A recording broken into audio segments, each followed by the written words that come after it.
Hello and welcome to the Helping Friendly podcast, your daily dose of what did fish do? Did fish do it well? Will we listen to fish again after what they attempted to do? Did we have fun? Did people in attendance have fun? What are we anxious about? All of these things. What shirts are we wearing? Jonathan, what shirt are you wearing? I am wearing a highly desirable T-shirt from Passion House Coffee. It That has is a a sloth beautiful on it. t-shirt. It's got a Very sloth. cool. I'm wearing a Mountains and Non-green. Waves t-shirt. It's non-green. It's Eddie Ooh. Bauer, which is the only place I shop at for all of my clothes. Megan, are you wearing a striped get you a bodysuit here sponsorship. today, or what do we It's have? not a bodysuit. It's a cropped shirt, but it is striped, but it is not a I bodysuit don't know what a crop today. shirt is. Go on. Okay, well, it's a short shirt. Like it's short. Oh, It doesn't cool. go all the way down to your waist. See, now like a- you're learning about another type of shirt. That's like I a have real daughters. 90s I'm aware vibe, of isn't what it? that meant. Yeah. It is a nice shirt. Yeah, you have daughters. You know what a crop top is, Jonathan. Brian, you will know someday. I will Ingrid know will all come of out of these her things. room when she's like 16 and you'll be like, "What are you wearing? That shirt is only half a shirt." And then you'll know what a crop top is. Will Brian be the guy who says, "Go put something on," or would be I like, know. "Oh, you look very nice." I don't know, Only time will man. tell. I don't know. I What got do to you figure think, that Brian? out. I will He tell doesn't you have to one decide. thing. No. When my son was born, there was a lot of like, oh, this is so fucking cool. Like, we're going to do all these awesome things together. When my daughter was born, there was like this immediate sense of protection that I was Yeah. like, I like looked at everyone like, stay the fuck away. You know, like everyone, nurses, family member. I was like, she is ours. Stay away. And that's like, I'm not a conservative dude. I'm not like trying to like, keep her It's very in, patriarchal of you, man. it's incredibly, Yeah, I get it. seriously? I'm trying to just be honest here. I'm not trying to, shy away from what's happening subconsciously, but that was my first sentiment. So like Mhm. that does kind of freak me out. I didn't break a lot of rules as a kid. Like I really wish I'd gone back. I Mm. could go back and like break some rules that I know just like wouldn't actually have screwed me up and like would have been Breaking rules okay. is Yeah. fun. Yeah. I've done Yeah, a I lot of mean, I that. did some, but like not a ton. And I remember when my brother-in-law had his first. He has two daughters, and he broke every single rule in my wife's family. Like every single rule. He was the oldest. He paved the way for everyone. And my mother-in-law said to him, "You are in for it. You've got daughters. You're in for it." And she was so happy that She he was about cursed to get him. paid back. Yeah, she was like, "You're screwed." But we're not here to talk. This is not parent corner. This is I fish know it, Mm-mm. but corner. I gotta say Yeah, to reassure you, Brian, both of my daughters could kick my ass, so yours will be Mm. fine. You'll be that fine. is Just that is raise them, the Yeah. raise them to My be daughters are awesome, and they fierce will too. be. that is the sentiment that I'm hoping for. I like that vibe. I could get my Yeah. ass kicked by my daughter, and that'd be a good thing. What a quote for a podcast on a Saturday morning. We are here at the Helping Friendly podcast to talk about Fish's first night in Bethel, New York, the grand return to Bethel. This is a venue that they played at to open up the summer 2011 tour. It is, I would argue, for a venue that the band had only played 3 nights before this, one of like I say overhyped in a complimentary way, because I think that fans across the Fish spectrum, for a variety of reasons, were like, why the hell aren't you going back? By all accounts, it's Mhm. gorgeous. It's in this beautiful part of New York. It's got a ton of history involved. They played the Bethel Tech Waves there. They played the Bethel Waves there. I am on record on this podcast and others, and wherever you follow me, if you do, I don't know if any of you do, but I think 5/28/2011 is one of the 5 best shows the band played before the Fuck Your Face show. It is just perfectly constructed. It's beautiful. It's just such a vibey show. I was supposed to be at these shows. I'm just going to Mm. throw that out there. I had That's tickets for sad. them, and I ended up selling them because I'm going to later shows this summer. I sold them to my brother, who is there. If you're at the shows, look for a happy and jolly, basically the opposite of me running around on a head full of and having like the greatest time of his life, probably wearing a bolo tie and like a big hat. That is his vibe. It's a good vibe. Is he What up, from Kevin Texas? Hogan? He wants to be in towns. Kevin Hogan says, "What up, party people?" And I think that that's a great moment to shout out. Hi, Kevin. Hey, Wook Kevin. Plus. We want to shout out our friends at Wook Plus. They have incredible content. There are two places that you can find Wook Plus throughout tour. One, The Lot is a pre-show show from Wook Plus that goes Wednesdays through tour, about an hour or so before the band comes on stage. They go live. They have a bunch of people on the show, talk about what's happening in the Phish community, talk about how the tour's been. But then Kevin Hogan, the man, the myth, I don't know if there's a legend about him. We're still figuring that out, but There he is a should be. man. There is a Legend myth. has. There is a legend. Legend has. There is a man. There is a myth.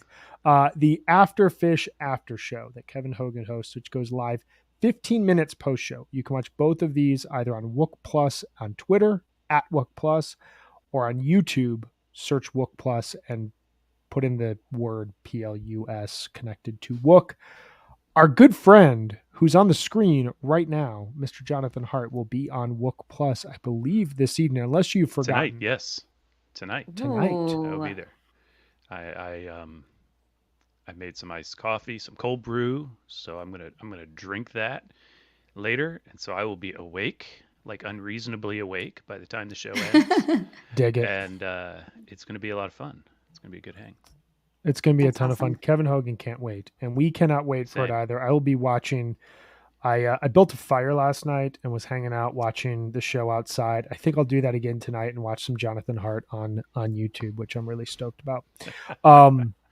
We should also tell you we have two incredible guests who are just hanging out patiently backstage waiting for us. One of which made a lengthy drive post show. We are so thankful that he was able to get up this morning and join us. The other is in the days in. She is hanging out. She is rocking out. She finally got into the show. She was able to get settled, enjoy herself. We're going to dive into all of this with both of them. We have David Early and Jen Moore. You can see both of them here shortly. You can find them on Twitter, Dave at Dave_Early and Jen Moore at Row Jenny. We'll get to having them on the show here in one sec. We do have to tell you, though, we have some really, really important and exciting information. Meg, do you want to tell us about our first sponsor and what's going on with them? I'd love to. Passion House Coffee. We are powered by a few things here at Osiris, and one of those is coffee. And now it's really exciting because we have our own blend. We have the Ocean of Osiris. And you can visit passionhousecoffee.com to get some of this coffee and some of their other coffee today. And you can use the code OSIRIS and you're going to get free shipping. And we also have a contest that a lot of you might know about where we are giving away free bags of Ocean of Osiris coffee every time Phish plays an ocean song. And so anytime you hear a song, you can tag HFPod and Passion House Coffee on Twitter and use the hashtag Ocean of Osiris, and you're going to get a bag of coffee if you're one of our random winners selected. And today we have a grand prize winner because last night they played Gula Papyrus, and that was our grand prize song. And so today we have a grand prize winner. And that winner is Reba Alliance. And they are at Twitter at AL A Long Story. Oh, that's cool. I just figured that out. Okay, it's a long story, but with a 0 instead of an O. And they have won coffee with RJ and with Tom Marshall on Zoom. So we're going to reach out to you and set that up. That's really cool. And now we have a new song that's actually going to be our grand prize. And that song is something Jonathan's ready to hear and probably going to play at Raleigh, I'd say. Sea and Sand. Oh man, I want to see that so bad. So good. I'm ready. I've been So good. saving tears for years that I will expel when I hear that song. That's me. Okay. But with Albuquerque. We're the same way. Mm, Albuquerque has it's gonna nothing to do happen with for both of water. you. So sea and sand. No, it doesn't. It's kind of the opposite. Sea and sand. Mhm. It is. The So driest congratulations to Reba Alliance. Yeah. Story. We'll be in touch with you about setting up that Zoom call. That should be awesome. And yeah, man, Passion House. Jonathan's wearing a shirt. We love Passion House. The best. We got a message I had here some in this the morning. comments. I had some Ocean of Osiris blend when I woke up today. Good friend of the great. pod, Dave Me Schlesinger. too. Love Passion House. Love Right on. Passion Yes. House. So right there Thanks, with David. you. Right there with you guys. I want to tell you guys about 3 upcoming events, and then we are going to get to the show here. First and foremost, Atlantic City. What a great song. Also supposedly a great city. Also like a great place for Fish to play. We are going to be there. Osiris Live plus HFPod Live at the Anchor Rock Club on Saturday, August 6th and Sunday, August 7th. Saturday, we've got John Barber of the Disco Biscuits playing an acoustic set. We'll be doing some interviewing. We'll be doing some recapping of the Friday night show at Atlantic City on the beach, that big stage, thousands of fans hanging out there. Sunday, August 7th, we'll have an auction benefiting the Water Wheel. And at that show, we will be auctioning, Fish vinyl, posters, shirts, and other hard-to-find memorabilia. We want to thank Tonewood Brewing, our sponsor for the Ardmore event that happened this past week. They will be teaming up with us for the Anchor Rock Club event here as well. We want you to get your tickets at osirispod.com/Osiris Live. And while you're there, hang out and buy some tickets for our live show on Thursday, August 11th at the Cooperage in Milwaukee, Wisconsin. We will be hosting an event with music and conversation featuring Riley Walker, one of the best singer-songwriters around. Love this dude. He's amazing at interviewing. He's amazing at playing guitar. He's amazing at writing songs. He's amazing at show banter. He's amazing at jamming. There's so much there. Get your tickets at osirispod.com/Osiris Live. That's the Thursday night before the Alpine Run. Come hang with us in Milwaukee. The space that we're going to be at, the Cooperage, actually does bus shuttles from Milwaukee to Alpine for Fish shows. So if you're in Milwaukee for the shows, if that's where you're staying, perfect place to get a hang in, and then the next day go there to get your ride to and from Alpine. And then finally, we are going to end the summer with a show at Larimer Lounge here in Denver, Colorado, Wednesday, August 31st. Music and conversation featuring Taper's Choice. Jonathan and I will be conducting an interview with the members of the band. I'm so stoked for that. And then when we get to walk off stage, we'll probably crowd surf off stage. Honestly, that's been a long time dream of mine. I'm probably going to just dive into the crowd, and I'm doing it. We will then hang out while Taper's Choice plays an incredible set of music. So very, very, very, very, very, very, very excited. All of those shows you can buy tickets at osirispod.com/Osiris Live. I think that it's time for us to get to the show. It's been long enough. Let's do this. Yeah, let's We're going to welcome on. We're going to do it right now. We're going to welcome on Mr. David Early and Miss Jen Moore. How are you guys doing today? Hey guys, how's it going? Happening? What's going on? Hey guys. Just raging the kitchen at the Days Inn in Liberty, New York, because it's the only quiet spot. I, got a room full of people and unmentionables, so I figured it was better to come down to the lobby. How's the continental breakfast? Yeah, you have waffles? I didn't make it. It was only until 9. It was only until 9. We went to the diner next door, and they were overwhelmed and understaffed, and so it was lovely to sit with my friends. But we did sit there for 2 hours, But I've been there. But it's okay. How much do I want the omelet? I mean, what else am I doing? Yeah, I actually just went up to the counter after a while because they just were stressed, and and it's fine. They're just busy. You know how we can be when we show up someplace, we overwhelm the locals. David, how are you doing? I know that you had a drive in and out of Bethel. Are you making the drive again here tonight? Unfortunately, I have work stuff to do, so it better be the worst show of tour tonight. No, it's a fair thing to say. I supposed to said that about Banger because we skipped. Yeah, everybody feels that way. But no, it wasn't a bad drive. It's really scenic, of course, on the way there, and then getting back last night. I mean, it's a closer drive than going down to the Man was, so where I'm at. Mm-hmm. So it wasn't bad at all. I'm guessing the closest show to you being in Scranton was Reading 10 years ago. Is that right? Well, I'm only in Scranton temporarily for work, so I normally live in Austin, Texas. So the closest shows to me are get on a plane and go really far away. Unless they play that amphitheater in Austin once every 5 years type of thing. Yeah, 2018 was actually my last show in Texas. the last time they came to Texas. Wow, that's crazy. That is crazy. Well, let's get into it. You guys, we were talking before we went live here. You guys both had very different experiences going into the show. And I want to get a sense from you all, because this venue is just, it looks amazing. They did not webcast back in 2011, this venue, but they webcasted it here tonight. And just like, even before they came on stage, the camera was on stage looking out at the lawn, and it just looked so lush, so beautiful. So to set the table here, we want to ask you all about the vibe of the show. And the vibe of the show segment is sponsored by our good friends at Section 119. Section 119 is the premier apparel brand where many fans shop to represent their favorite band in everyday life. With sophisticated designs and epic quality, Section 119 offers donut-inspired button-down shirts, board shorts, dry-fit polos, and hoodies, among many more awesome clothing types. Want to encourage fans on the screen, you can see this. Visit section119.com and use code SUMMER22 for 20% off your next purchase. Again, that's 20% off your next order with code SUMMER22. So David, starting with you, tell me, driving in, getting to the venue, walking in, what was the overall vibe of the show like from your perspective? I thought it was like a really like nice laid back atmosphere. So like, especially after Philly, I feel like that's like a really like rowdy crowd, you know?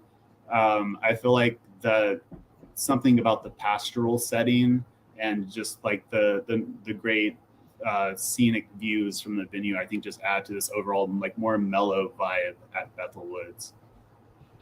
It's kind of what I've always gotten. I mean, how far can anyone tell me offhand, how far is Bethel from where they play like Magna Ball and Super Ball and unnamed ball, because I don't want to hurt Jonathan? It's about 3 hours. Okay. Probably. I mean, maybe a little bit less depending on which way you go, but you kind of have to, you can't get there from here. So you would just take Route 17 up to Binghamton and then drive up through Ithaca maybe and hit the Finger Lakes. So probably like 2 to 3 hours, not far. For whatever reason, I thought it was closer, but I guess that's the upstate New York from an outsider standpoint. New York is big. New York But it's like got that same like farmland, lush, green, beautiful vibe to it that whole area doesn't it? It does. Yeah, I grew up in between actually here. I grew up pretty close to Watkins Glen. Cool. And so not on the Finger Lakes, but it's very lovely.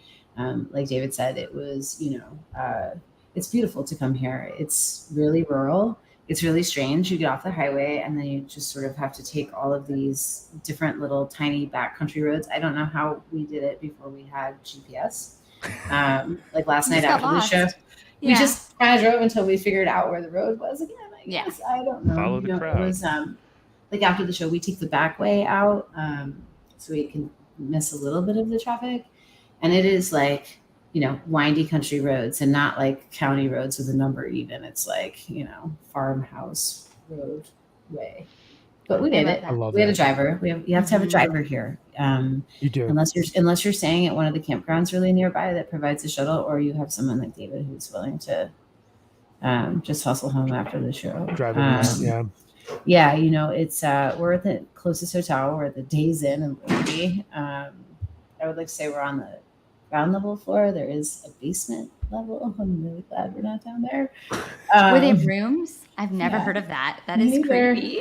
Neither. Those are like 100s. And there's but we're 14 miles and we're the closest hotel. There's lots of Airbnbs. Most people do that, rent a big, beautiful country house. And we did that the last time when we came in 2011 when Fish played. Actually, my daughter was a year and a half when we brought her, and it's a perfect venue. It is so beautiful, the spot. Like we also came here for Dead & Company at the beginning of July and brought my husband's stepfather who hadn't seen the Dead since '86. So that was really lovely too. It's very pastoral. It's like big rolling hills, and the site itself, they've done a really nice job keeping it very rural, but also having all of the historical stuff around. There's a tremendous amount of musical energy existed here at one point, and that's been so monumental for the whole festival industry. There'd be no right, like Woodstock's like the original festival, so it is really good energy here in Bethel, for sure. Well, and it really seems like the band, like getting into the first set here, it really seems like the band now 4 shows running across an 11-year period in time, that when they step on the stage, something kind of overtakes them. You know, you can really hear it in the tech rehearsal that they released on LP last summer. You know, there's that brilliant part before they start playing Waves where Trey turns to Paige and goes, "Do you want to play a jammy song?" Paige just goes, "I do." And then they play for 28 minutes and it's this like beautiful, gorgeous jam. But I got the sense again last night, they come out on stage just about a half an hour after ticket time.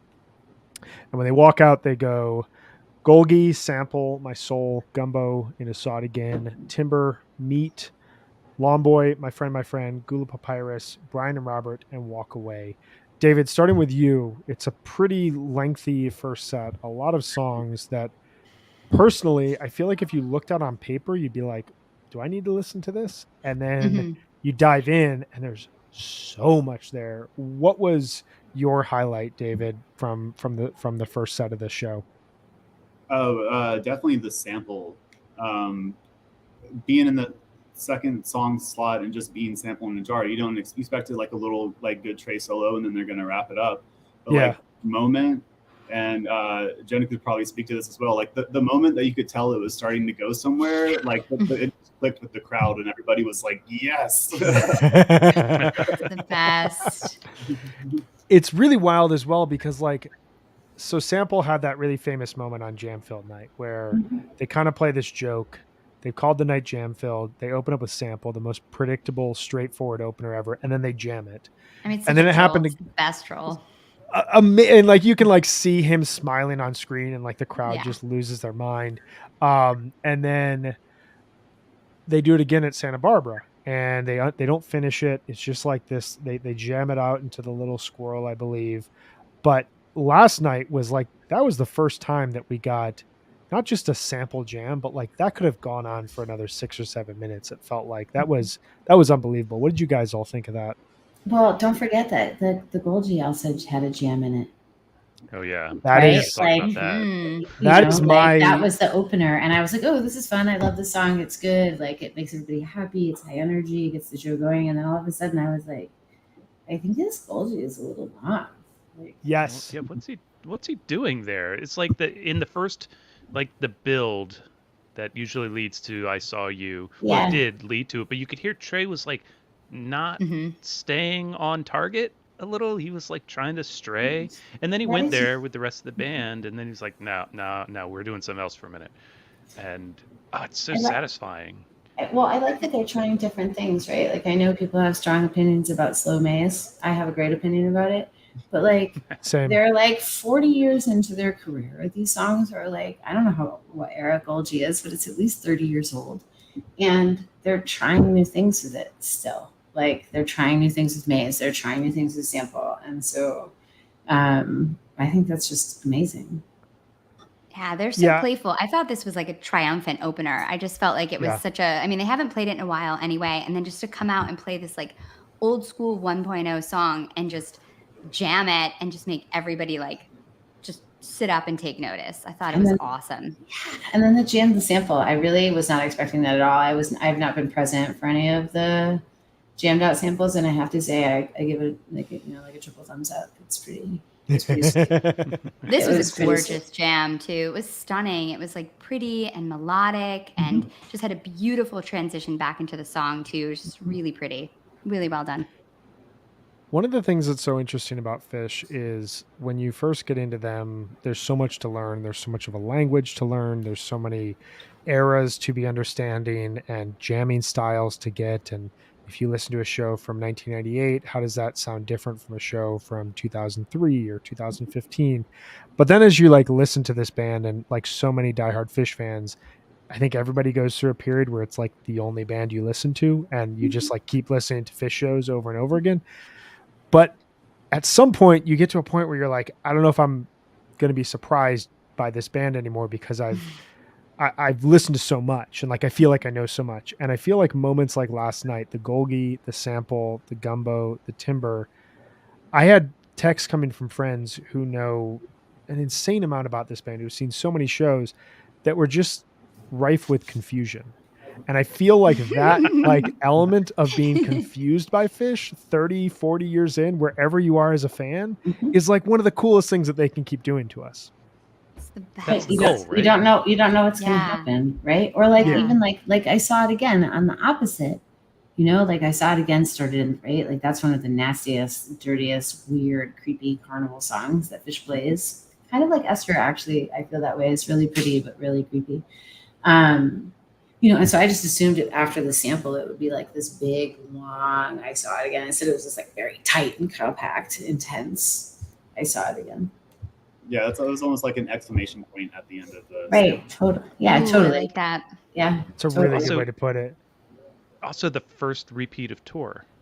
Yeah. Had they I was played it surprised. yet? Had they played it They- yet? Because we weren't sure if anything was a Yeah. repeat. But it sounds or like not they last found night. their way there again after that gumbo. Like it didn't Mhm. sound like they planned it. It sounded like No. they landed and saw it again after that gumbo, which I'm sure we'll talk about. It's fine. Yeah, I mean, 5 show they- gap on that song. they could play it. Yeah. Every night, I guess. Yeah. They found Saw It Again out of Weekapog, right? On night 1 in Great Oh, Lakes. that's right. That's Yeah. right. The standalone. It was- It was the same sort of vibe where like Yeah. they're Shut playing up. gumbo and I'm like, I'm losing my mind the same Ugh. way I lost my mind when they were jamming AC/DC Bag at the Man, the same way I was losing my mind when they're jamming Sample and Golgi Apparatus. I'm like, oh, this is happening. I'm texting, Megan's been asking for a jammed out gumbo as long as she's been on this podcast. And we're like, it's all caps text. That's all I can send. I just like, I can't emphasize my feelings anymore other than that. And then they go and saw it again. And it's like, of course, if you're going to do a repeat, this is like the perfect first repeat to do because nobody's expecting it. It just like flows in such a really cool way. What else, Jonathan, what were some of your highlights? Or what was your big highlight from set 1? Well, I think Golgi is my big highlight from set 1. I mean, the sample jam is great, and I do not intend to take away from anything else. But I just think that is such a special moment. You can really hear Trey pushing against the structure before the big build, and they hit the peak, and then he's like, now I'm really not playing this song straight anymore, and you take it and it's not super long, but it's really entertaining. Also, I really want to talk just a hair more about that gumbo jam and transition. Yes, Saw it please. again. As I was listening to it this morning, I was playing my guitar along with it, and as I've said on here, full disclaimer, I'm terrible at that shit, but it's fun and it helps me kind of focus listen. Understand. And so I could hear the shift, and before the I Saw It Again track kind of kicks in, you can hear them start playing that descending thing. Trey starts it, everybody follows along, and then they're like, oh, we're gonna do that. They fiddle around for a moment more, and then they start the song, and it's rad. They just kind of find their way really kind of organically into it. It's really fun. Out of like a and also sick jam big too. I mean, shout that out- gumbo jam. Yeah, I'm sorry, Megan. I want to hear all your No, all go of your ahead, thoughts on Jonathan. Gumbo Jam, but just shout out to Brian and his puppies who got the first Brian and Robert in like almost 40 shows, I think 39 shows. Was it 40 shows? When was the last one? I'm Yeah, not sure. 39 was show it gap really? was September 1st last year. The Gula was a 66 show gap while we're throwing out numbers. So Wow. Wow. That makes sense. That was the to me. first I feel school like of we haven't heard 4.0. that. Wow, that's crazy. That's crazy. hmm So, Meg, you've been wanting a gumbo. Was that your highlight of the set, and what were your thoughts on that? Yeah, it was. I mean, I thought the set had a lot of great moments that we've talked about, but I definitely feel like that gumbo just totally blew my mind. And it's very clear that the guys listen to the pod now. I mean, I think we have proof. So thank you so much, guys. I appreciate it. It sounded amazing. It was funky. It was rich. It was like a warm, gooey, like just baked brownie. It was just what I wanted a gumbo jam to be. I would have been happy if it kept going, but I was super happy that they landed and saw it again. They sounded like they were having a blast. So I can't wait for the next jammed out gumbo. It's going to be even better. Everything that everyone's speaking of is right in my wheelhouse. And my highlight, though, it was the Golgi along with you, Jonathan. I don't want to be too agreeable with you this early in the show, but yes, you do. it was yes, I do. It was this moment where like I said, everyone was confused in my text threads, and I went on Twitter and people were losing it. Like when you go on Twitter, during a Fish show and Scott Marks is losing his mind 5 minutes into a show, you know that something really significant has happened. The best. And I was like, okay, cool. I'm not hearing things. And I've gone back and I've listened to it at least 3 times this morning. It's only like 45 seconds. But to me, this gets me into a question I want to ask the group here. This trend kind of started last year, it felt like. I was at the Chula Vista shows and they open up the show with Fluffhead. And out of Fluffhead, they start jamming. The first significant Type 2 Fluffhead since Alpine 99, 724.99. Then they go into NICU, and that's 17 minutes. And then in the second set, they play Free, and that's 17 minutes. And it's got this crazy big jam on it. They were doing it. Axilla Part 2 went 20 minutes last year. Your Pet Cat went 15 minutes. This like trend has continued into this year, and especially this first part of this tour where AC/DC Bag is suddenly returning as a jam vehicle. And last night we get, out of all the songs, they're like, maybe Lawn Boy is the craziest, but it was also played on Jam Filled Night. And so it's like, all right, I get it that you're playing, but it's a 30-minute Lawn Boy. Like, are you freaking kidding me? To jam out Golgia Apparatus seems like one of those things that I never thought would ever happen because there's so many composed elements to it. So I want to ask the group, Jen, I'll start with you. What is a song that you never thought before would ever jam, ever, that you want to hear Fish jam out on this tour? It's funny you asked me to think about this question, and I've been thinking, like, what are the short little songs that I love the most, that I always want to hear the most? And actually, it sounds weird, but Buffalo Bill would be my choice. Weird rhythm to go out of, like that could be really cool. I really would like to hear that song anyway, and so I was like, oh well, that should be the song. I generally try to go in just like, open-minded, no expectations, just be happy. I'm gonna be happy either way. So and let's not forget about like the Halley's Comet though from the other night too in Philadelphia. There was also a jam. So there's a lot of possibility. Well, I think about Steep from the Baker's Dozen that went for 12 minutes and was a stunning jam. David, what about you? Do you have any songs that you think Fish would never have jammed in the past that you'd love to hear a jam off of now? Well, it's not that it's never happened before, but on the way there, I was listening to some summer '98 highlights on my drive, which included the famous Riverport show. So it's got the great Bathtub Gent opener, and then the second set opener is Buried Alive that goes for like 14 minutes, which is easy to forget about that. Nice. And so that would be great. That would be great if it was a show opener, Buried Alive. The crowd's already into it, and then it just shifts into like a deep Type 2 jam. Like that people would go crazy. People would go crazy. That's such a good call. It's such a great call because that version unfortunately gets buried with the Riverport Gin, as you're talking about, like the best opener they've ever played, and then they open set 2 with a 14-minute Buried Alive, and nobody talks about it for that reason. Understandably overshadowed by one of the very much so. Maybe the second or third best Bathtub Gin. So it's fair. We've got a shout out here from Joseph Kappen, who was at 729.98 and knows exactly what you're talking about, David. That is such a moment. Jonathan, what do you got? I have a newer song. I mean, there's really, to me, any song they can and should jam any song at all. That would be great. But one of the newer songs that I think I'd really like to hear them jam on and just kind of go off from the end is "I Never Needed You Like This Before." That song rips, and I just want them to keep ripping and just go. Yeah, and the Roots should come, and the Roots should come. Just Questlove walk out on stage and because that was like the Trey Roots version is right. It's incredible. That was so good. So good. But yeah, I mean, I'd like to see Fish take that somewhere, and I'd be curious to see where it is 20 minutes on.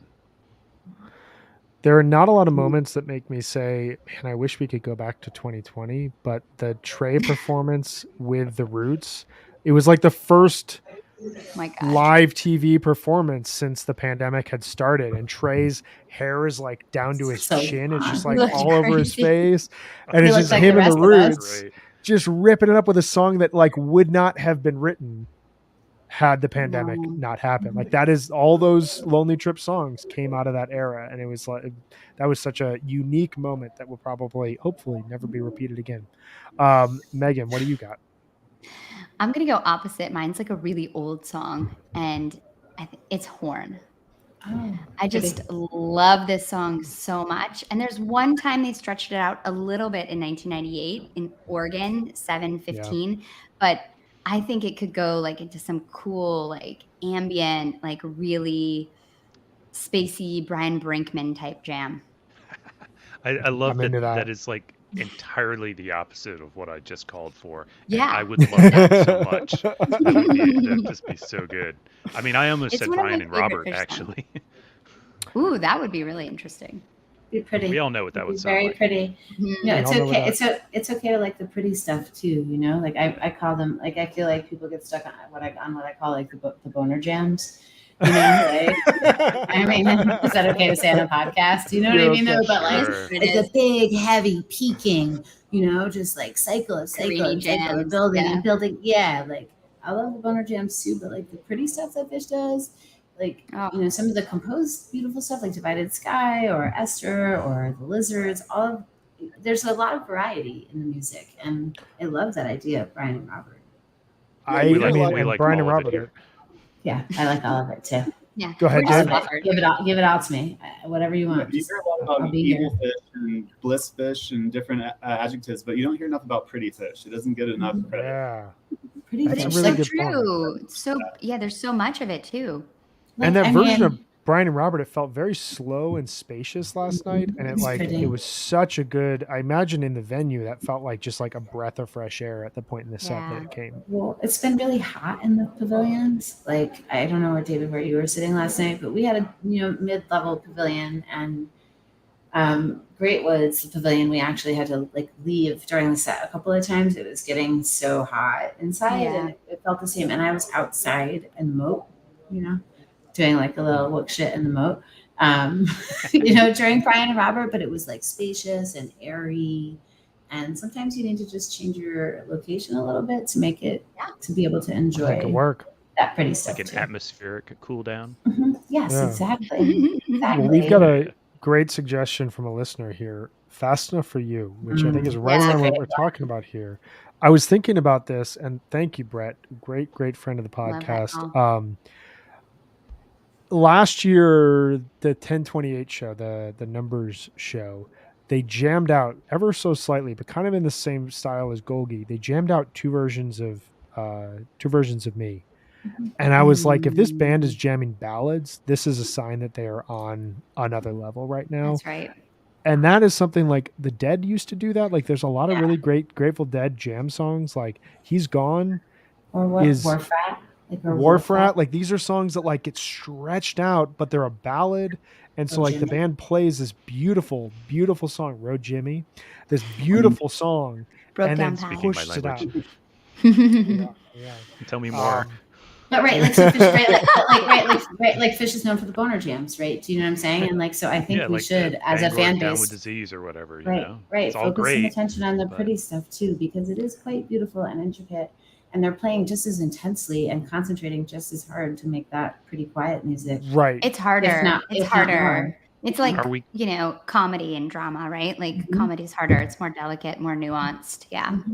Are we calling for a 40-minute Beneath the Sea of Stars right here? Is that what we're asking? Okay. Yeah, We you would mean do like anything Phish's to- Dark Star? Yes. Yes, please. Yes. But Brian, what is your call? I'm so curious. I've had this call for a long time, and it's my dream that they take the ending of Bouncing Around the Room, the where they're just like kind of Ooh. going around in cycles, and you're listening to it and you're expecting the bop and like the song to end, and instead Trey No kind bop. of like transitions a little bit, and they just keep that thing like cycling out from the song. Mm. And suddenly Mike hears it, and Paige maybe moves over to the synths, and Fishman starts playing a different beat. And within like 90 seconds, we're not in Bouncing Around the Room anymore, but it's still bouncing around the room. And you look at your phone after the show and you're like, holy shit, they played a 17-minute Bouncing Around the Room. Like you want to lose the entire minds of the fan base, potentially shut down the entire internet because people are freaking out. Jam out Bouncing Around the Room. Let's That's my- do that's it. my hope. You heard it here, the best boys. part about that idea is that it, the sound of a notable percentage of the audience when they start bouncing is the Does. sound of, you know, people heading for the bathroom or whatever. That totally happens. They're wrong, but that's fine. You know, everybody's got their bathroom songs, but so many people are like, oh, bouncing, you know, it'll be 6 minutes. I love and, bouncing. I love It's bouncing too. classic. But you know who I'm talking about. They're out there. Yeah, of Might even be course. some of I your know who party. you're talking. I know who you're talking about. And this will really this will show them. This will And show. we'll teach 'em. It's the same effect that Sample in a Jar opening Jam-filled night, and also Yeah. being the second song last night. And like, when that is a song that when it starts, people are like, cool, I got 5 minutes, I'm gonna run to the bathroom, I'm gonna run, grab a Yep. drink, and I'll be back in my seat. I'm not gonna miss much. And then they jam those songs out, and people start to suddenly say, crap, I can't leave, it's Sample in a Jar. Like, the goal of a Fish show should be that you never can leave your seat, and you have to like sit there and just be like, okay, I'm cool, I'm good, I'm waiting, I'm Going waiting, I'm to good. result in a lot of dehydration incidents. That's a good and, point. But then you don't get that. problem. Then you don't get the change in environment for a song like Brian or Robert. Can I make my This is confession about what my bathroom song is? Everyone is going to hate me. Yeah, You sure, can do go ahead. it. I don't really care for Tila too much. Oh, It's a pretty song. But I told you. I mean, it's a pretty song. But I'm like, Yeah, oh, wait. sweet. Let me go refill the water. I'll be right back. Well, you'll be the only So- one out there, so that's a good time to go then. I'm Very sorry. practical. I'm sorry. No, I don't know if I Very can pretty admit. song. I don't know if I can admit my bathroom song at this point. Do it. Tweezer. No, Lights you're gonna hate me. back on. You That's fine. specifically are gonna hate me, and I can explain myself. I think it's very similar to what you're talking about, where you know that nobody's gonna be in the bathroom. It's not You know, no one's gonna be in the drink line, so you can run there, take care of your business, Right, and be and be back in your back. seat. Yeah, I'd be yeah, back. quick. It's Funky is it? Bitch. Oh, that's okay. What, Brian? It's okay. See, I okay, I like- knew someone was that's gonna okay. hate me. I'm with you. It's okay. It's okay. Mine's about It's a good to run. song. About to pee. I There can you be go, back just go. before the jam. Just See? be going. I For also me, it do used that to with be Mountains in the Mist. I used to say, oh, they played Mountains and I pissed. But I really like that song now a lot more Such a than I good used song. to. So Um, Mercury is a really good one because you can make it through the beginning. You can run out It's long. And then you can be back. and you can be Yeah, it's back for long. the really good part. This Well, connects now that really we are well. talking, You're now that gonna do we're the this same is thing I am. you're right there with me, dude. We do this all the time. This is, now that we're talking bathroom breaks, we have moved into the set break portion of the show. So set break is a very specific, unique, awesome, amazing thing about jam band shows and about Fish shows. We want to tell you first and foremost about our sponsor for the set break segment. Jonathan, do you want to tell us about Sunset Lake CBD? Do I? Let me click to the right tab. Sunset Lake CBD's line of smokable hemp products are for the old deadhead, howdy, or young fish fan searching for a mellow body high. Smoking CBD has all the benefits of high THC cannabis without the paranoid and anxious side effects. With 9 different strains from this year's harvest, there is something for everyone. The Hawaiian Haze is awesome for an outdoor show like at, say, Bethel. The Cherry Abacus is best for the end of the night, and all of the flowers grown, cured, and trimmed by Sunset Lake CBD farmers. Even better, the Sunset Lake CBD's farm-to-table approach gets you great pricing on premium CBD flower by shipping directly from their farm to your door. Look, I love this stuff. I've literally just spent the past several minutes putting on their hemp salve on my hands while we've been talking because, my hands start to ache. I put that on. So you should check them out today at www.sunsetlakecbd.com. Use the coupon code HFPod for 20% off all of their products. Sunset Lake CBD, farmer-owned, Vermont-grown. And as it being set break portion of this show, we need to know, David, starting with you, what is your typical set break routine? And did you follow that last night, or did you do something completely different? Well, I was solo at these shows, so not really part of the routine. I had rented a chair, which is a great touch at Bethel, to have a guy was on the lawn, so I had a nice chair to sit down in during set break. And the whole time, ever since I got to as soon as I got on the main drag into the venue, my cell reception was just like, all right, I'm out of here.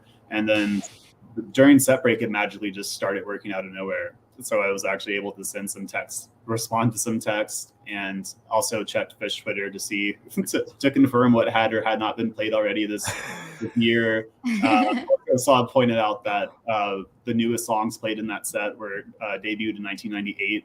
So wow, so awesome, right? I didn't put that together. That is wild. All 1.0. Yeah, it was all 1.0. That's incredible. So do you hit the bathroom and like the drinks and food line during set break, or do you just kind of sit in your spot and just like let it be? I no song is a bathroom break song for me. I'm there the whole time. I'm not, once I get to the stage, I'm not going anywhere. Yeah, you're just there. That's it, right there. I love that. Jen, what is your typical set break routine, and did you break it or follow it last night? Like hold on to my seat for dear life. Yeah. I mean, that's the truth. No, last night we got in really late, and I felt really unsettled personally during the first set because we got there and I got to my seat 2 minutes before the lights went down because it was just hectic getting in last night. We're going much earlier today. So I actually took some time during the first set to wander a little bit. We're seeing 7 shows in this 11 days. And so for me, I feel like sometimes I can be like, oh, I'm going to go to the bathroom now. I'm feeling like going to the bathroom, and I usually go towards the end of the first set so I don't have to deal with the set break nastiness. And if you're at the venue tonight, go to the mic side bathrooms and vending because they ran out of water on the tray side, at set break. Really? And they wouldn't let us bring in any water bottles or anything last night, which is a whole other topic. I don't want to be bad vibes against the venue, but I felt like that was really shitty. So last night I just sat, I went and visited some friends that were a couple sections over, because I hadn't had a chance really to chat with anybody before the show because we got in so late. But then mostly I just chill. I like to watch the chaos. One of the best parts of Fish is people watching, particularly at set break. Everyone's in their outfits, right? And they've got their glowy things and everyone's pretty sweaty because it's the summer, but the ladies all have on their pretty dresses or outfits and sparkles, and the dudes have on their rockin' t-shirts. Everyone's got a strong t-shirt game, and so I just really actually enjoy sitting there, maybe sharing a joint and just observing all the people, and hopefully people come to me. Yeah, I did my first Phoneless concert a couple weeks ago. I went and saw Bob Dylan, and they put your phone in a pouch and they give it to you and you can't access it. No way. That's cool. It was the first time since I don't remember when, 2.0, where I didn't have a phone at a concert. And, probably even before, I don't know, maybe early 3.0, where I didn't have a smartphone and on Twitter. I don't know, when I got an iPhone. So it was the first time I was just at a show, just people watching before the show started. And it was such a different vibe than buried in your phone, scrolling through Twitter, texting with people about what's going on, actually just being observant. I kind of felt like I was tripping. It was a very, it was a pre-Steve Jobs has invaded our entire lives type of atmosphere. It was wild. Yeah, I tried to take some pictures during the show. I did not. Megan asked me, did you take any pictures during the show last night? I did not, but I generally don't pull my phone out at all. Unless I'm trying to coordinate to find somebody that I want to meet up with, because it just feels the same. Yeah. I just want to be there in the moment. Me too. I love that. Well, let's get into the second set here. What you got, John? Apparently forget the mute button. Yeah, I was going to say, if you can't find me before the set, good luck at getting me in that narrow set break window when I'm feel capable of roaming, because the phone goes in my pocket and it very rarely comes out. I know Brian was trying to text me when I was in Vegas, and you probably noticed my replies were very spread out. It all came in a rush at 1 o'clock in the morning. Pure Vegas style. That's true. Okay. Happens. All right. Happens. You're right. That, Holy cow. Yep. Send. Put it away. Done. So the band takes a set break. We all do our own individual things during set break. The idea of holding on for dear life of your chair, that is a sentiment that we vibe with here at the Helping Friendly podcast. Set 2, they come out, they play Mr. Completely, You Enjoy Myself, Fuego, Joy, Boogie on Reggae Woman, Sense and Subtle Sounds, and then finish with an old school trio of Wilson, Possum, and Cavern before the encore being A Life Beyond the Dream. Jen, what was your big highlight of set 2? Sense. Always sense. You don't want to think Always about sense. that for a second? No, I've been thinking about it since it happened. friend? I haven't been able to let go. Do you know sometimes when you're at the show and you're like really enjoying yourself, and then there's other moments where even if you're sober, you feel the music in a way that is beyond like just conscious comprehension. Like you're feeling it like on a cellular level. And like Sense is one of those songs for me. And, Arcs Behind the Earth and Spectral Colors in the Void. It's so pretty. And, they don't play it that often. And so, you're not, it's special to hear it. I thought Mr. Completely would be longer. Like I was really pleasantly shocked by the You Enjoy Myself. But, Mr. Completely has been such a big jam vehicle for Phish whenever they've played it. And I think it was like 8 or 9 minutes long, which is pretty long. But then the second jam out of Yem after the vocal jam was pretty extraordinary as well. But my heart has got Sense all over it. Especially when they do the intro to Sense. Yes. It is just It's so and I'm so glad that is now like part of it. I honestly can't tell you the last time they played it without the intro. It probably was sooner than I'm thinking, but like in my head, like weird happened with Atlantic City where like they played it without and then they played the intro the next night or something funny. You're right. Yeah. They played it without on the second night. Thank you. And then the first night they played the intro, I think to open the show, and then they went into MoMA Dance and third night they did that. Third night. Yeah. The fact that on the CD they are tracked separately. Yeah. And on Phish.net they should be noted separately. As intro and the song. If they're going to play them interchangeably, that would be the proper detail. So you're thinking it should be noted like Weather Report, Suite, Prelude, Weather Report, Suite, Let It Grow. Yeah. I think that's probably a good point. Obviously. David, what was your highlight for set 2? I also had like on the list in my head of songs that I wanted to see at Bethel's Sense with the intro was one of them. But my overall highlight was definitely the You Enjoy Myself. Like Jen said, I would wanted that Mr. Completely to go longer. It was like the Late Night 2 all over again when it got ripcorded. But if you're gonna ripcord a song into Yem, that's it. Yeah, choose to do it with, and that's a great pick. And I also love that they're continuing this like post vocal jam, and that just like whips the crowd into a frenzy. That was great.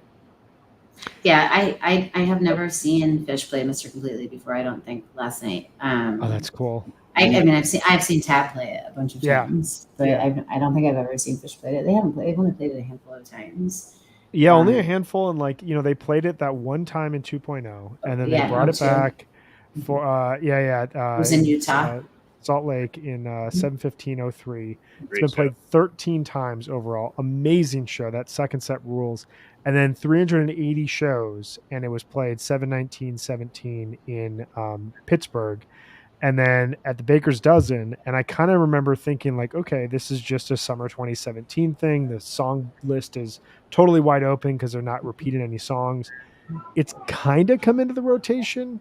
Like they played it 4 times last year and now twice this year. So it's like slightly there, but it's still just rare enough that like, we're looking at gaps of like 10, 15, 11 shows whenever it gets played. So it is interesting shifting to the You Enjoy Myself, as you talked about, David. They've like completely reinvented how they play this song. It's like, crazy. Like the last 3 times they've played it now, right? Deer Creek last night and Rock Lit it's all gone back to a second jam, which is crazy. It's wild because it's great. I saw it at the Forum, and it had a Type 2 jam before the vocal jam, and then the vocal jam was very short. Amazing version. Mm-hmm. The vocal jam was very short, and then it went into MoMA Dance. I think, though, this new way that they play it has to be a slightly easier approach in the sense that they don't have to figure out a way to jam it in that middle section before they get to the drum and bass and then the vocal jam. They just get to the vocal jam, and the vocal jam is like they're just singing. so like they can kind of go anywhere with the vocal jam. And it seems like that allows them to go into a jam space in a totally unique musical segment every single time. Like it's all based on whatever they're singing rhythmically. Well, the vocal jam is just a jam. They're just not, right. They don't have their instruments. Like Trey picked up his guitar first and started playing it while Mike was still vocalizing. He was. That was cool. Now I'm playing my part on the guitar as opposed to singing it. I also want to talk about how when Trey put down his guitar, the way Trey dances at a Phish show is unique to Trey, just like every Phish fan. It's kind of amazing and fun to watch. And Mike was getting the fuck down on his solo while Trey was dancing. It was awesome. Great You Enjoy Myself. I really liked the call to go there instead of extending the Mr. Completely jam. I saw a few people on Twitter who were like, terrible ripcord. I'm like, shut up. Whatever, you're reporting for You Enjoy Myself. Like there's but like this term ripcording, it's just like constantly overused. I'm just getting a little sick of it. If it doesn't cause trauma, it's not a ripcord. It's okay if the band wants to play something else, right? Exactly. They're just actually moving to a different song. They've completed what they've wanted to do with this song, so you should enjoy the next one. Yeah, you don't want them to play a song when they aren't into it. You don't want it. You mentioned Trey's dancing during the end. Did anybody notice that Trey almost knocked his mic stand completely over? At the end, He almost fell over. No way. Just as they were about to go back into singing again. Yeah, Trey was dancing. Yeah, totally. He had to catch himself. Vocal jam. He's like having to. That's how into it. Just a total vibe. Yeah, it's that the You Enjoy Myself was my highlight. I mean, I will never argue with a Sense and Subtle Sounds with the intro, especially like deep in the second set when like you're kind of starting to think, okay, the show might be over, but we're getting close to that point. But then they open it and the lyrics are so insightful. They're so revealing about like kind of their overall world perspective of this band. And I feel like I learn something every time I read those lyrics, and musically, like it just takes me back to 2003. But now that it's become semi in the rotation in this era of Phish, it feels a part of where the band is at right now. There's just something timeless about that song that I can't believe it took them 20 years to write it. But I'm also really thankful that like that's a song that came along 20 years into their career. I mean, it's really interesting. I have felt like we skipped Banger, but we've done everything since Great Woods. And there's been a lot of, and maybe it's just my personal, connection to this music and to this band. And these lyrics mean something to me. They're not nonsense. A lot of people are like, oh, Phish's lyrics are nonsense. And I'm like, but they mean something to me. But like Sense is a great example. Yeah. Like, allow the many moments to slip away. You don't have to count them. Just enjoy them one by one, is a pretty big message. And I think especially, since COVID and everybody's life has changed, all of these like little lyrics mean a whole lot more. Like even like Wilson, can you still have fun? It's I'm glad I have an avenue for processing the world that involves this pretty music, Totally. that they share with us. Well said. Well, and to that, yeah, I agree with that in full. And to that point, like, they end the show with A Life Beyond a Dream, which, you're seeing these like two sides of the lyrics that the band is singing now, where Sense and Subtle Sounds, there's something slightly vague in a really good way to those lyrics that can apply to anyone and anyone's like perspective on the world. And then a song like A Life Beyond the Dream, which is so specific about something that Trey went through, but also is this like very relatable experience that a lot of people have either gone through or are going through or are going to go through. Like everyone's going to lose someone that they truly, truly love. And a song like that speaks to just like the aging process that we're all going through that like happens when you follow a band for 40 years. And hearing like those types of lyrics that are written basically 20 years apart speak to these different places of these guys' lives, I think is just every time I hear like the evolving lyrical nature of this band, I just get like that much more blown away. Well, I mean, how great. I mean, like what a incredible way to process such a hard loss for Trey to write all of that music. Totally. And what an amazing way to be able to process all of that experience and to have the intensity and the emotion live on, and then it also speaks to a lot of us, like you said, Brian, you know what I mean? We'll all at some point have a dramatic loss in our life that will affect us. And I lost my mom a couple of years ago. And so, I used to be like about joy, like about miss you. And actually those lyrics are very profound. Like the joy last night, it's really, we want you to be happy, step outside the gloom. And it could be like your personal situation, or it could be like, the planet's burning and democracy is collapsing, but, all like the music is such a nice way to like reassure me at least of the possibility still that's out there, despite all of the challenges we're currently existing out there. Yeah, no, that's a really good way to put it. I appreciate that. And the joy, it was a really nicely placed joy coming out of Fuego. And lyrically, it just like it hits you in that moment before Mike throws on the fuzz pedal and starts playing Boogie on Reggae Woman, and they just, they get soulful and funky all over again. It's amazing. It was Mike's night. It was a big Mike night. Mike had a lot. He sounded amazing. Solos and singing last night. Trey looked so jazzed as he looked over at Mike as he began playing Boogie On. Like he was as excited as the rest of us for that intro. Except for me, because I wasn't there, and it's like one of my favorite covers, and I was just kind of gutted. But involved. I was happy for everyone else who was getting it. But no, it was awesome. It was great at that point in the show. Anyone have any final thoughts about night one at Bethel Woods? It's not so much about night one at Bethel Woods, but I would like to say that if you're planning on doing some shows this summer and you haven't finished your runs yet, you should plan on just adding some more shows wherever you can. The playing's been incredible. The vibe is really great. You can tell the band is excited and happy to be playing.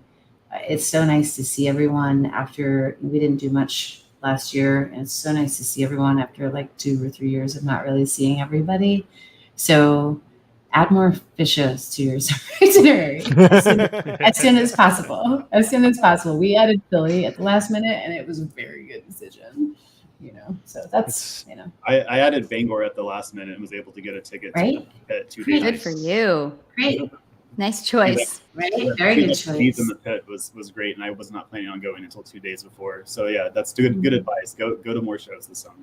See as I many had as a couple possible. shows in Denver area. I'll I be don't know if there. they'll be any good. Usually I hear that place is it's like in Kansas, basically. It's not even in Colorado. Basically, yeah. Weird. You can kind of see the mountains at that time of year. It's so smoky that you can just like barely see them. But David, you said you last minute went to Bangor. Is that correct? Yes. That is a show that is why you decide to go to the extra show. You know what I mean? Like that down with disease, you're like, okay, whatever like I have to suffer for in terms of being tired or like whatever money I spent, all of it is worth it. Exactly. Yeah. I would not have expected a 30-minute jam. 3 shows into the tour. Yeah. Yeah, that was awesome. Right, you never know what they're gonna do. We are almost real. We're 6 shows in now, and it's been really great since the first night. It has. Like, it's just everything. It hasn't been perfect, but who's perfect? But I don't really care about that anymore either. Right. Like it's like really high level. It's like Philly. The first night of Philly, I think Trey was having a lot of equipment problems. He was fucking with his monitors a lot. And so there was some stuff that was off. But we're all I love that show. And then there was the second set, and they opened with more, and I was like, that's kind of weird. I like more. I actually bought a piece of I bought a piece of lot art that has more on it when I was in Philly. But it's a weird song to start that set with. And I actually kind of figured it out because there were so many people like flooding in like while that song was going on. I assume they wanted everybody to get back inside to where they were before the Tweezer Fest started. I hadn't thought about that. When they started with more at Philly, the first thing I thought of was Alpharetta, where they did more into Tweezer. So I was like, sure enough. You have good smart. Yeah, I'm pretty sure our sometimes host and founder RJ was calling for Tweezer when more started, and people were looking at it. He said his friends were like What? What are you talking about? It was like a breather to give everybody a chance to get back to their spots because people were Also, I really will- messes with the people who live on the free first song on YouTube. Like, It come on, does. guys. I had a friend who Yeah, was that's complaining about that. I will just say my PSA about More. I did not like More at all. I did not. I do love it now. For whatever reason, the lyrics, I guess it's never really over, even when it's over, hit me like a ton of bricks last year. Like blew my brain apart. And I was like, that is it. That hooked me. So I'm right there with that song right now. Love that song. But we will be focusing here in our next episode on the next night tonight of Bethel. Jen, David, thank you guys so much for hanging with us here today. Both of your Anytime. perspectives. Thank you for having me. Thank you. Thank you. Yeah, Thank nice you, to man. meet guys. you, David. And Awesome. nice to meet you too, David. And I'll see you out there. We'll see you guys at shows here this summer. I hope to see Yeah, you. come say hi. Everybody You goes to see us. Merriweather. Yeah, please, same. It's a little strange, when someone's like, "Hi, I know you from the internet." I love That's it. the way it happens. My happy. husband That's is not on social media at all, and he's like, "How do these people know who I am?" And I was like, "It's your picture on the internet." Sorry. Thank you guys so much. Have a great day, and we will Nice see you meeting you guys guys. here soon. Thanks Have a a great lot. one. Bye, guys. Thanks so much. All right. That was awesome. We had great guests today, and we'll be back tomorrow. Tomorrow morning Tune at into 11 a.m. Wook- Mountain Standard Tune Time. into Wook Plus tonight, 15 minutes after the encore, and I will be there talking about whatever the hell happens tonight. Whatever the Fun hell crew happens tonight, right? I think there's you've got a couple Yeah. of fun people on there with you. It's gonna be so fun. Should be Should good be time. amazing. I can't wait to watch that. And we will be back tomorrow at 1 p.m. Eastern to talk about night 2 at Bethel.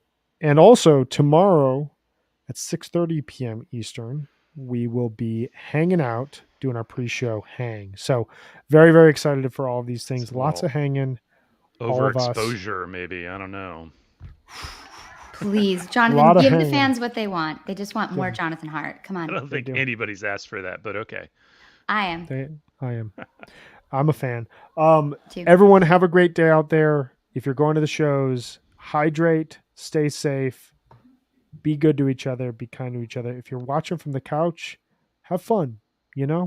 These are really, really fun shows. The band is playing really well right now, and it's a fun tour. And join us tomorrow, 1 p.m. Eastern, to talk through whatever happens. Whatever happens. I have no idea what's going to happen. Trey hasn't told me yet about what's going to happen tonight.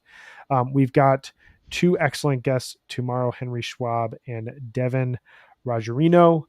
Really excited to talk with all of you guys and talk with you two again about Fish from Bethel. Take care, everyone. We'll talk with you soon. Bye, y'all. Bye, guys.